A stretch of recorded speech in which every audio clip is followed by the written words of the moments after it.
What's going on, everyone? Today we're going to give you an overview of the Ancient Tree raid fight in Tarisland. This is the second raid boss that will unlock for you. It is also available at level 30, but does have a much higher gear score requirement than the previously mentioned Merfolk King, so you will definitely want to make sure you're a little more geared up before taking this boss on. As soon as the fight begins, Flower Ray is going to kick into effect. There are 4 fixed flowers around the arena, and 2 of them at random will be selected to fire beams onto the boss. These beams are going to continually grant a damage buff to the boss each second that they are hitting it. Players need to stand in the way of the beams in order to prevent them from hitting the boss. These beams will apply a stacking damage buff to the players as they are blocking the beam, but it will also continue to deal increasing damage to the players. It is ideal that around 9 to 10 stacks, the player who is currently taking the beam moves out of the way and another player steps in to block the beam until the debuff on the previous player drops off. You'll continue through this manner of swapping stacks for the beams throughout the duration of the fight. During the course of the fight, the boss is going to fire out a fan-shaped 45-degree angle, 25-meter long AoE attack in the direction that it is facing. So it is important for tanks to have the boss faced in a manner so that it does not overlap with any of the flower rays, as you do not want your players to have to move out of the flower rays in order to avoid this attack. Additionally, tanks, throughout the course of the fight, the boss is going to cast an ability called Piercing, which is going to inflict a stack of vulnerability on the tank who is currently holding aggro on the boss. This stack of vulnerability will heal the boss anytime it attacks a tank who has vulnerability. So once he casts Piercing, it is important for the off tank to taunt the boss and take aggro so that the boss does not attack the tank who has the stack of vulnerability. The next ability we'll talk about is Nature Shock. It is going to summon AoE vines underfoot of random players around the battlefield. You have a moment to move out of the way of it, but if you get hit, it will deal a considerable amount of damage and knock you towards the boss, so make sure you move out of the way.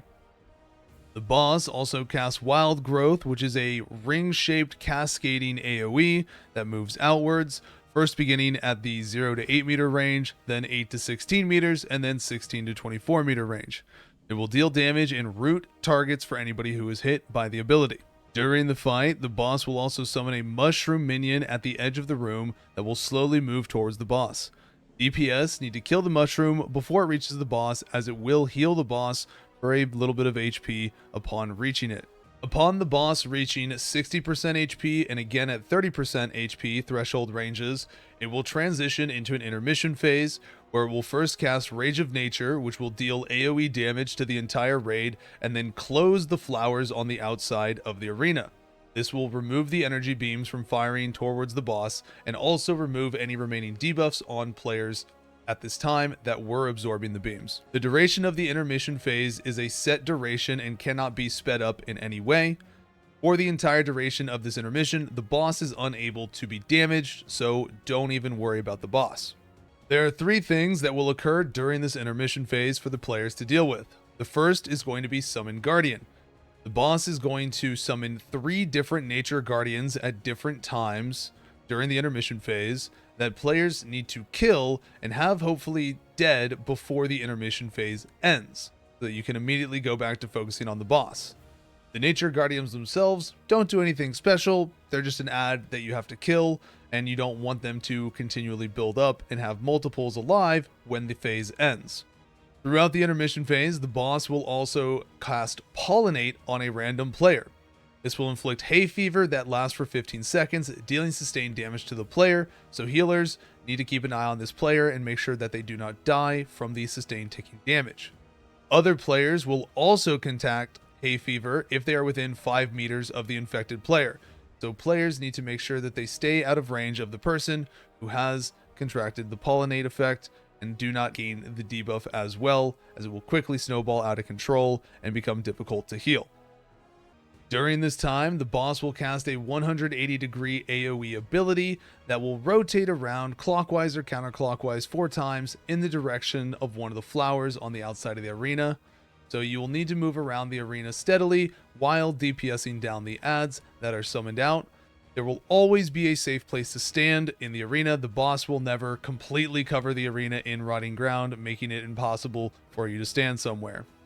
Once the boss casts the AoE for the 4th time, it will become exhausted briefly and then return to the previous phase, where you will repeat the mechanics that we talked about before the intermission, and you will repeat this process for the remainder of the fight until the boss is dead.